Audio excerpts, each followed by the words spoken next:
wagura inka, wagura inzu, wagura imodoka. Yora Cash. Ku gitanu wahinduka miliyoneri. Yora Cash. Yora Cash. Airtel Tigo na Yora Cash nkuko mubibona hano turi kwinjira muri Muhanga. Ese tugiye gukora iki? Murabizi ko buri munsi tuba dufite abanyamahirwe batandukanye. Uyu munsi rero turi kwinjira muri Muhanga, tugiye ku isoko rya Muhanga aho tugiye kureba umunyamahirwe wacu. Baratwiteguye ni benshi cyane, nawe aribaza ese araza kubatombora amafaranga angahe. Muze rero tugende, akazu karahari, amafaranga arimo, ese araza kubatombora angahe. Ni Airtel Tigo Yora Cash. Yora Cash. Yora Cash. So stene bana, umeze neza? Ibintu ni salama kabisa. Ni neza kabisa. Hanyuma uranezerewe cyane ariko ko ntabona ya?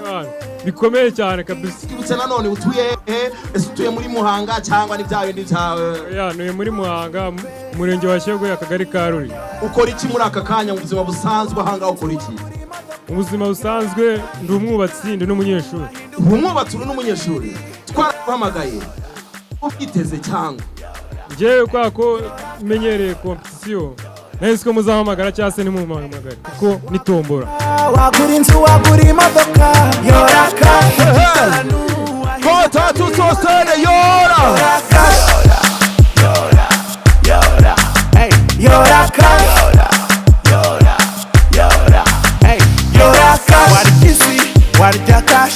Wowe kome zukine. Airtel Tigo umuryango mugari. Turaguha amafaranga nawe utera imbere. Muri aka kanya rero Elvis afite sheke ye. Elvis uriyumvute muri aka kanya? Mu by'ukuri ndumva nanjye nazi ukuntu meze, ibyishimo byansaza ni byinshi cyane. Wari uri mu kazu k'amafaranga, hanyuma akazu k'amafaranga wakinjiyemo, ukinjiramo, umutima wawe wumvaga bimeze bite muri aka? Numvaga ari ibintu bikomeye cyane, igitima cyakubise byatari n'ibana, pressure ari nyinshi cyane. Ngira ngo abadukurikira barabireba kuri sheke, hanyuma isheke yawe iriho amafaranga angahe? Iriho 357. Kuba ubonye ayo mafaranga ugiye kuyakoresha iki Elvis? Ikigendeweho cyane no kwishura ishuri. Yego. Kabanza rikarangira. Ni ibyo ngibyo. Hari abasore bagenzi bawe abajene bataritabira ino promotion, wababwira iki Elvis? Ikintu nababwira nuko nabo bakohereza message rimwe, bakohereza kuri 155, ubundi amahirwe akabasekera. Ngayo nguko rero ukomeze witabire promotion ya Airtel Tigo Yora Cash. Nguko uyu ni umugisha kuri Elvis n'imvura. Yo, wow, Airtel Tigo Yora Cash. Wow, keep it up.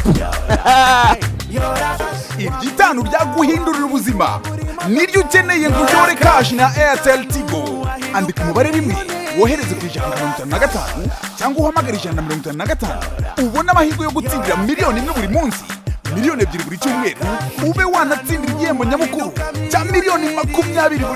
Yora Cash hamwe na Airtel Tigo, umurongo ukoreshwa na benshi mu Rwanda.